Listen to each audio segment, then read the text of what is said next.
맞아. 우리가 다뤘던 그대로의 내용. 완벽했어. 맞아, 네. 맞아. 맞아요. 와. 그러면 탄핵 결정문 낭독 이후에 이렇게 또 시원한 적이 있었는데 와. 이준석 판사에 물론 있었지만, 네. 와 정말. 와, 아쉬움 하나 없어. 네네. 와, 우리가 그동안에 다뤘던 증거 그대로 다 말씀해 주시고 다 네. 짚어 주시고. 예. 와, 양형까지 이렇게 흡족할 수 있나? 형사 21부 조순표 부장판사. 조승표 부장판사님 정말 한번 찾아뵙겠습니다. 예. 네.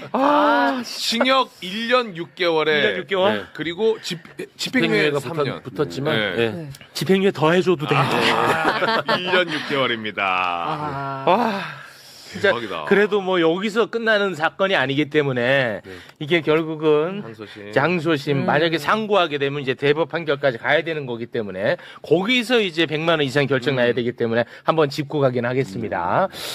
와, 일단은 그 특검이 허위 사실로 판단했던 윤석열의 발언 잠깐 다시 한번 좀 올려주시겠습니까? 요거 보면은 네. 올려주시면 여기 이제 처음에 윤우진 관련한 것은 윤석열 입장에서는 요거를 거짓말하지 않으면 변호사법 위반이 돼요. 그래서 이제 거짓말을 했던 거야. 그런데 거짓말인지 아닌지는 사실관계를 판단해야 되는데 야, 한상진 존경한다. 맞아, 진짜. 뉴스타파 한상진. 내일 한번 좀 뵙고 싶습니다. 네. 그 녹취가 다 있었던 거야. 네. 그 윤석열이가 우리 한번 틀어드리지 않았습니까? 네. 그 정확한 증거가 있었기 때문에 요거는 이제 거짓이었고 네. 그리고 이게 계속 좀 띄워주시겠습니까? 네. 요건 이제 거짓이었습니다. 자, 두 번째 같은 경우. 당시에 워낙 무속 관련 의혹이 많이 나온 상태였습니다. 그래서 그것을 윤석열은 불식시킬 필요가 있었던 거야. 그래서 건진과의 관계성을 축소시키기 위해서 당 관계자로부터 소개받았다. 이렇게 거짓말을 했는데 네. 과거부터 조언을 들은 사이였고 건진 법사는 스님이 아니라 무속적 성격이 강하다고 이번 사법부가 판결을 내려주었습니다. 네. 이제 좀 두 분이 전문가의 소견을 좀 들어보겠습니다. 와, 난 너무 행복한데.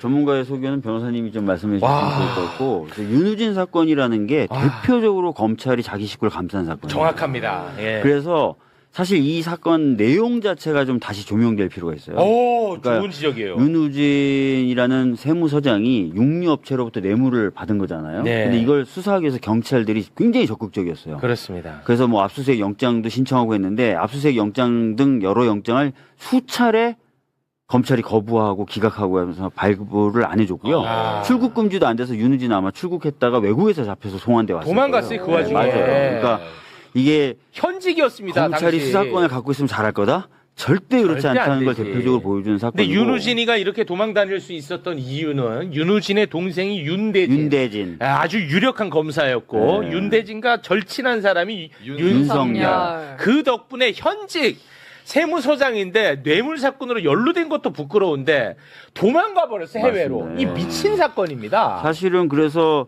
그 당시에 어떤 얘기 했었냐면 검찰에는 대윤과 소윤이 있다 그러거든요. 맞아. 대윤이 윤석열이었고 네. 소윤이 윤대진이었는데 둘 다 막강한 검찰 내 막강한 그렇습니다. 권한을 갖고 있던 사람인데 이 사람이 이제 딱 마음 먹으니까 압수수색도 안 돼. 출국 금지도 안 돼. 이런 식으로 사건이 진행했고 최종적으로 들어와서 윤우진에 대해서 기소를 하려고 했더니 공소시효가 지난다든지 증거가 다 없어졌다든지 이런 어려움을 겪었던 그런 일이 있었던 사건이라는 점 좀 그거는 진짜 우리 꼭 짚어야 됩니다. 네. 그리고 또 이제 그와 함께 우리가 짚어야 될 부분은 당시에 뉴스타파가 관련 보도를 했는데 네. 당시 이제 문재인 대통령의 인기가 워낙 높다 보니까 검찰총장 인사청문회 때 우리 박주민 의원님 같은 분들이 그걸 실드를 쳤었죠.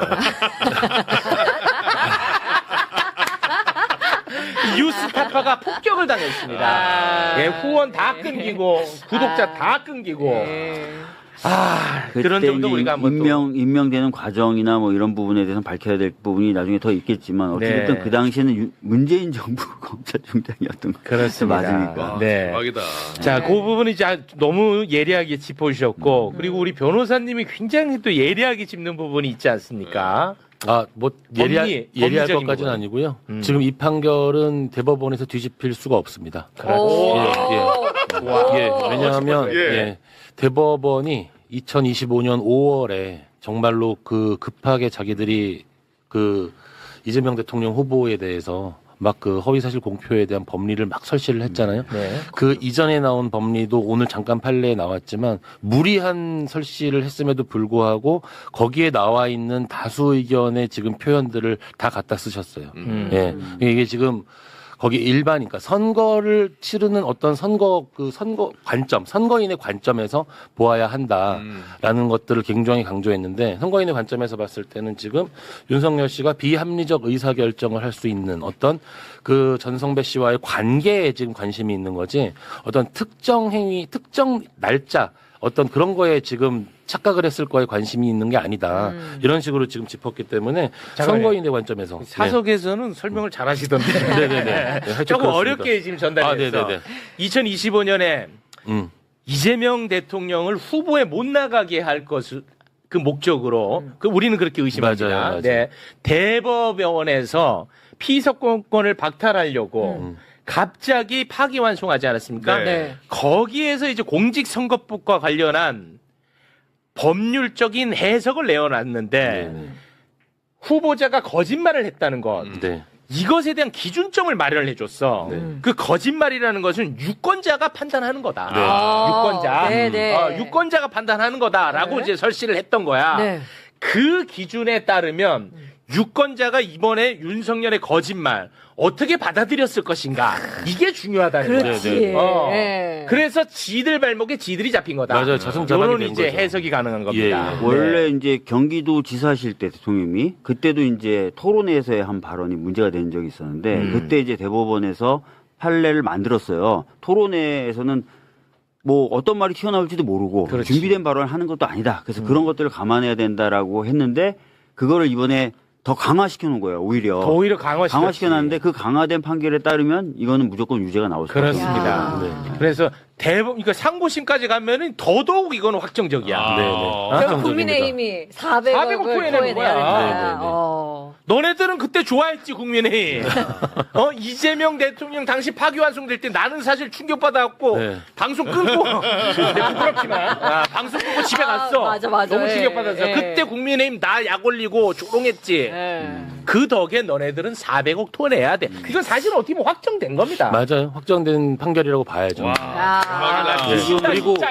오늘 지금 그 판결에서 감형 사유가 제시되지 않았어요. 감형 맞아. 사유가 없는 거예요. 네. 허위사실 공표에 너무 명백하게 해당되고 이거는 아. 특히 이 두 가지 사건 조금 전에 박주민 의원님도 짚어주셨지만 이 두 가지 사건이 단순히 허위사실 공표에만 그치는 게 아니라 하나는 어떤 검찰의 공권력 남용에 대한 부분이 있었고 하나는 국정농단이잖아요. 비합리적 의사결정이라는 표현이 자꾸 등장을 하잖아요. 무속인과의 어떤 관계 이런 부분까지 그러니까 국민들로 하여금 이것들이 오도되도록 했기 때문에 이건 허위사실 공표가 될 수밖에 없다. 딱 못을 박았기 때문에 네. 이건 바뀔 수 없는 거죠. 이거는 바뀔 수가 없다는 게 아이고. 우리를 너무 행복하게 네. 합니다. 제가 좀 궁금해서 찾아봤더니 네. 국민의힘의 현재 재정 상황이 총 자산이 1,300억 원 정도 돼요. 엄청 많아. 중앙선관위원회 많네. 왜 자료가. 이렇게 많아요? 근데 봤더니 토지하고 건물이 거의 900억. 이 약을 팔아야 되네. 그래서 현금이 별로 없어. 현금이 한 15억 원, 120억 되는데 이것도 임금 등으로 나가야 되는 돈이기 때문에 이게 만약 확정이 되면 이 돈을 감당할 만한 현금은 없는 거예요. 현금성 자산은 없는 거야. 네. 그러면 건물이나 토지를 팔아야 되는 겁니다. 됐다. 저는 제일 궁금한 게 이거더라고요. 그래서 이걸 찾아봤어요. 이거 확정 나고 나서 늦게 내면 늦게 낼수록 또 이자 같은 것도 붙죠? 이자 이게 따로 이자가 붙을까요? 예, 선고 뒤에 이자가 선고 붙지 뒤에? 않을까요? 그렇겠죠. 예, 선고 뒤에. 왜냐하면 반환이 되는지 안 되는지 아직 몰라요. 확정되면 그때부터 반환해. 그렇겠죠. 네. 대법원 선고는 언제 나요? 이제 이것도 633 원이지. 아, 그거는 이제 조희대 선생님이 가장 엄격하게 보는 겁니다. 네. 조희대 위원님께서 가장 엄격하게 보는 거예요. 특히나 윤석열은 당선자이기 때문에 더 엄격하고 더 빠르게 가야 됩니다. 그렇죠. 예. 당선 자체가 무효가 되는 효과가 나는 거니까. 그렇습니다. 네네네. 이재명 아유. 대통령은 당신 낙선자임에도 불구하고 네. 빠르게 갔단 말이에요. 그렇죠. 그건 속도가 중요하지도 않거든. 맞아. 오히려 더 빨리 갈 수밖에 없는 거죠. 사실은 그 대법원 논리대로 하면 그렇지. 뭐 대법원은 그 당시에는 사실은 보충 의견까지 쓰면서 신속한 재판이 재판의 핵심이다 이런 표현까지 썼거든요. 네. 자승자박에 걸린 거죠. 와, 대박이다. 이거 얼마나 행복한 소식이냐. 뭐 네. 없는 죄를 우리가 뭐 뒤집어 씌워서 행복해하는 게 아니고 그쵸. 원래 졌던 죄를 뒤늦게 지금 대가를 치르는 겁니다. 야, 한상진 기자는 정말 당신 뭐요? 한상진 얘기 계속 나오더라고. 네. 2012년에 한상진 기자가 윤석열한테 전화해갖고 자백을 받아낸 게 핵심적 증거로 활용된다. 그거 우리가 앵콜송으로 한번 좀 듣고 갈게요. 네. 하도 많이 얘기가 나왔으니까. 네네. 그 녹취 준비됐죠? 네, 그거 한번 들어보겠습니다. 혹시 이남석 변호사를 윤우진 씨한테 소개를 시켜주셨나요? 소개를 시켜줬죠. 소개를 내가 얘기해줄게. 네네. 어떻게 됐냐면 내가 그 우리 중수부 연구하나 막 나간 이남석이 보고 네네. 예. 일단 네가 지금 네. 배진이한테는 얘기하지 말고 네. 배진이 한참 일하니까 얘 또 형 문제 가지고 형 문제 가지고 괜히 머리 쓰면 안 되니까 네네. 네가 그러면은 윤우진 사장 한 만나봐라. 야. 대박이야. 한상진 당신 뭐요? 한상진이 윤석열을 한 20년간 쫓아다녔어. 대단하다. 대단한 네. 사람이야. 약간 좀 이상한 사람이야. 그 덕에 이 캐거가 이제 나온 그렇죠. 겁니다. 네. 그러니까 윤석열이 아마 저 통화할 때 수임이라든지 소개라든지 이 개념을 혼동했던 것 같아요. 변호사법 보면은 수임만 문제가 되는 게 아니라 수임하는 과정으로 가는 소개도 있습니다. 알선, 유인이 네. 다 문제가 돼요. 변호사법 제36조 저희가 전문가예요. 예. 여기 소개가 있잖아. 맞아요. 소개, 알선 써 있잖아. 유인하여서는 아니 된다. 그러니까 선임만 안 되면 아무 상관없다고 생각하고 말을 다 한 것 같아요. 그러니까 구소하면서 공부를 제대로 안 했나 봐. 근데 나중에는 이제 이게 자기가 봤더니 이거 변호사법 위반이야. 그러니까 거짓말 한 거야. 맞아요. 맞아요. 네, 그렇게 이제 보시면 되겠습니다. 너무나 똑 떨어지고. 네. 이것은 깔끔하고. 이제 대법 판례를 기준으로 해갖고 그걸 굉장히 많이 언급을 하더라고요. 네. 대법 판례를 기준으로 우리가 지금 선고한다고. 그러니까 이거는 뒤집힐 수 없다. 네. 행복합니다. 조금 길긴 했는데 그만한 가치가 가치 있었다? 충분합니다. 예. 우리 판사님 위대하시다. 네. 와, 난 이렇게 완벽하게 마음에 드는 판결은 또 처음이네. 그러니까요. 그러나라는 단어가 이렇게 멋있게 들리는 그죠? 이렇게 주장하지만 그러나라고 나오잖아요. 근데 이 판례 들으면서 저는 사실 그런 생각도 좀 했어요. 이게 지금 이 판례가 허위사실 공표에 대한 판례지만 오늘 나온 판례는 사실 지금까지의 대한민국의 검찰 카르텔이 어떤지를 다시 한번 맞습니다. 국민들한테 보여줍니다. 그건 너무 중요한 예, 말씀입니다. 저기 소개했던 이남석 변호사도 검찰 출신이거든요. 네. 예, 지금 검찰 카르텔이 어떻게 작동했는지를 보여주고 네. 그리고 비공식적 의사결정, 그러니까 합리적 의사결정을 방해하는 그런 문제가 나오잖아요. 저는 다시 한번 그 관저 이전이라든지 이런 문제에 대해서 관여했던 사람들의 수사가 아직 미진한 부분이 저는 아직도 문제가 된다고 생각을 해요. 네. 분명히 전 거기에 무속이 있을 것 같다는 생각이 들거든요. 예, 예. 네. 그런 부분도 생각이 들더라고요. 알겠습니다. 네. 이게 뭐 항소할진 모르겠습니다만 항소심에 제가 조금 하나 정도 좀 첨언을 좀 드리자면 네. 부탁 민원하는 넣습니다. 20대 대선은 0.73%포인트 차로 윤석열이가 당선됐습니다. 네네.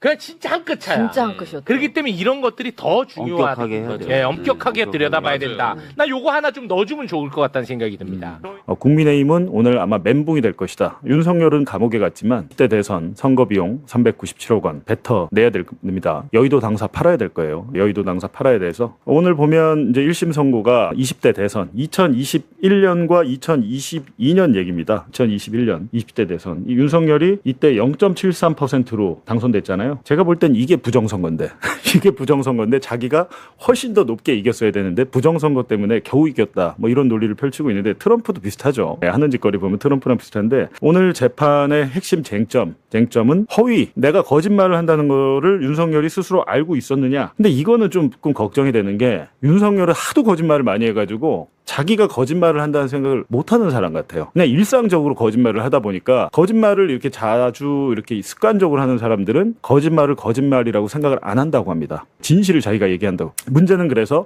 거짓말임을 알면서도 했어야 되는 거거든요. 특검이 어느 정도 그거를 입증을 했다고 보이는데 그 내용도 차근차근 설명을 해드리고 민중기 특검은 지금 징역 2년 구형했습니다. 징역 2년 구형해서 정상적이라면 벌금 100만 원, 공직선거법 벌금 100만 원 이상 나오면 뭐 397억 원 뱉는다 뭐 이런 얘기가 있는데 그게 아니고 제가 볼 때는 앞서 명태균 여론조사 관련해서도 징역 2년 실형 나왔잖아요. 윤석열이.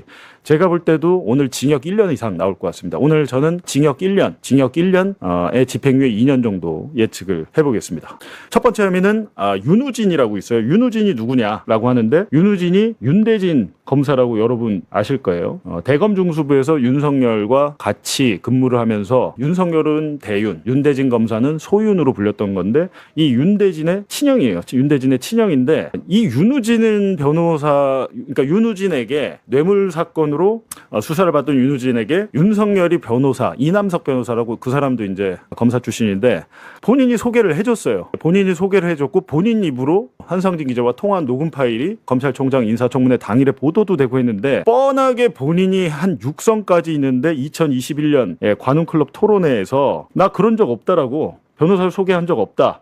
그리고 내가 그러면 한상진 기자한테 한 말은 뭐냐라고 물어봤을 때 법정에서 윤석열이 내가 한상진한테 거짓말한 거다. 상습적으로 거짓말을 한 사람은 자기가 거짓말한 거를 들켰는데도 유독 내가 한상진 기자에게 2012년에 거짓말을 했다. 그러나 특검 이게 소개한 지금 보시면 특검은 정황이 있다라고 그랬는데 정황이 아니고요. 물적 증거가 나와버렸습니다. 물적 증거가 나왔고 윤우진 본인 입에서도 윤석열이 이남석 변호사 소개해줬다고 했고 이남석 변호사도 법정에 나와서 윤석열이 전화해보라고 그래가지고 내가 윤우진과 통화를 했라는 겁니다. 그러니까 여기서 이제 쟁점은 거짓말은 맞는데 이거를 고의적으로 했느냐 마느냐 요거를 따질 것 같아요. 근데 결국에는 이게요. 판사 성향에 따라서 많이 좌우가 될 것 같습니다. 이 부분은. 그래서 제가 오늘 판사 성향에 대해서도 좀 말씀을 드릴게요. 증거가 나왔다. 고의성이 이제 입증이 돼야 된다는 것이고 두 번째는 이제 건진법사. 윤석열이 이것도 2022년 1월 대선 기간에 불교 리더스 포럼 인터뷰를 한 거, 그리고 기자들한테 이야기한 게 그건데, 이때 당시에 건진법사가 캠프에서 일하다가 딱 걸리잖아요. 세계일보가 보도를 했거든요.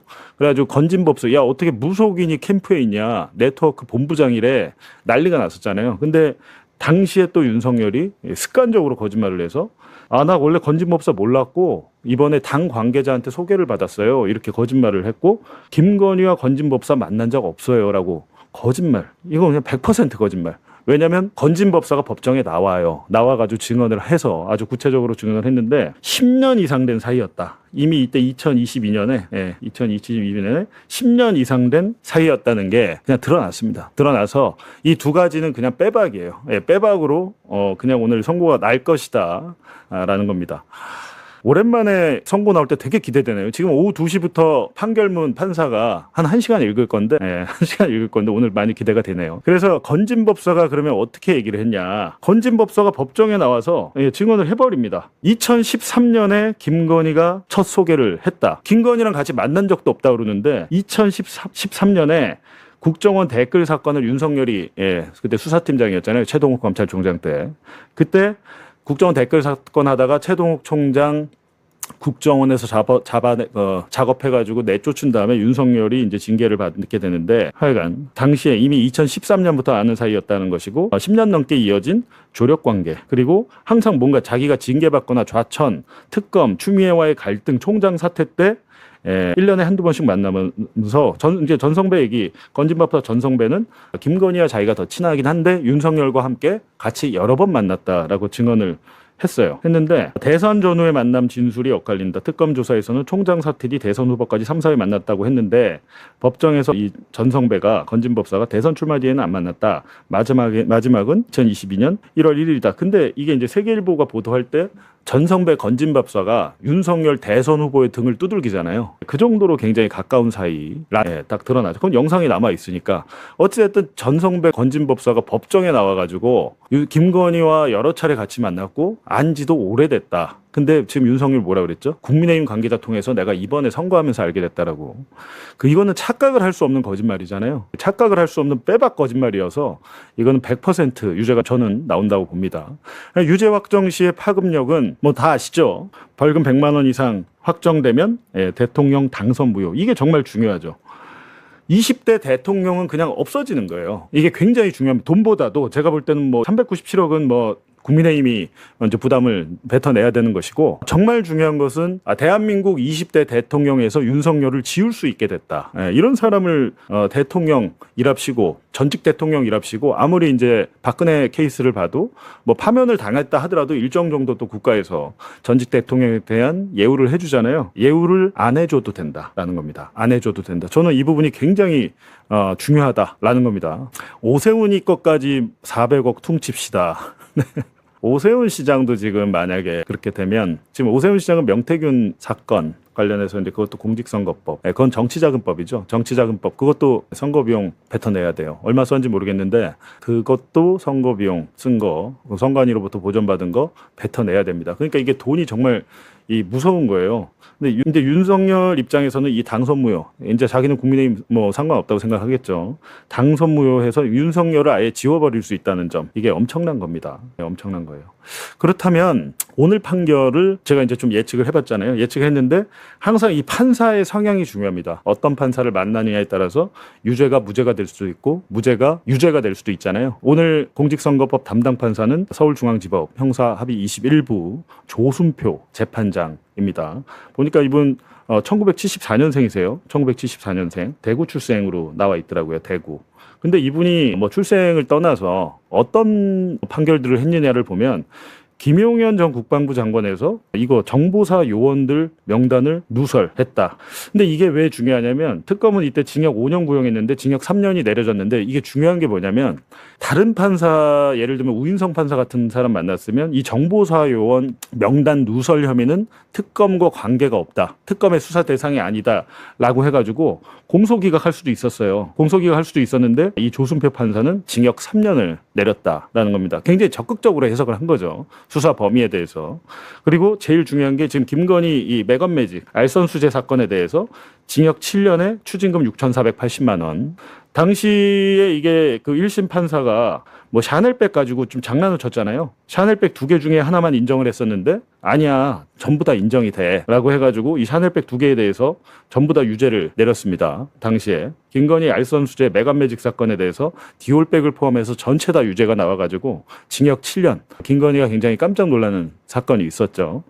그래서 이런 스타일이다. 그러니까 이진관 판사와 크게 다르지 않다. 간단히 얘기하면 크게 다르지 않다.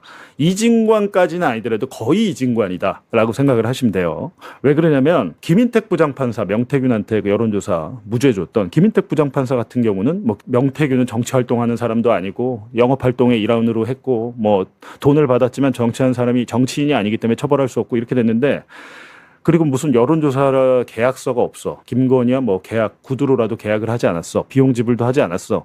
이런 식으로 그냥 거의 김건희의 변호인 역할을 하는 재판장이 있는가 하면, 조순표 이 재판장 같은 경우에는 정황 증거라도 이게 연결돼가지고 하나의 그림이 그려지면 거기에 대해서 유죄를 인정하는 스타일입니다. 보니까 정황 증거를 파편적으로 주지 않고 연결해서 판단을 하더라. 연결해서. 그리고 범행의 전체 결과로 큰 그림을 본다 이거죠. 큰 그림. 디올백에서 뭐 당선 직후 받은 샤넬백에 대해서도 나중에 한 번 더 봤잖아요. 그 동일교로부터. 첫 번째 거는 1심에서 무죄가 나왔는데, 그게 무슨 소리야. 나중에 청탁을 하기 위해서, 친분을 쌓기 위해서 예비적으로 준 거야라고 해서 뇌물로 알선 수재로 인정을 했거든요. 이 조순표 판사가. 그러니까 범행의 전체 결과를 보고 큰 그림을 본다라는 겁니다. 이런 스타일은 안 바뀌어요. 안 바뀌어. 네, 안 바뀌기 때문에. 그리고 지위와 영향력에 상응하는, 그러니까 이런 판사도 있었죠. 초범이라고 그래가지고 형량 낮춰주는 케이스가 있었잖아요. 윤석열에 대해서. 이게 아니고 이분은 오히려 너는 대통령 영부인이었으니까 더 도덕성이 높았어야 되는데 너가 그렇게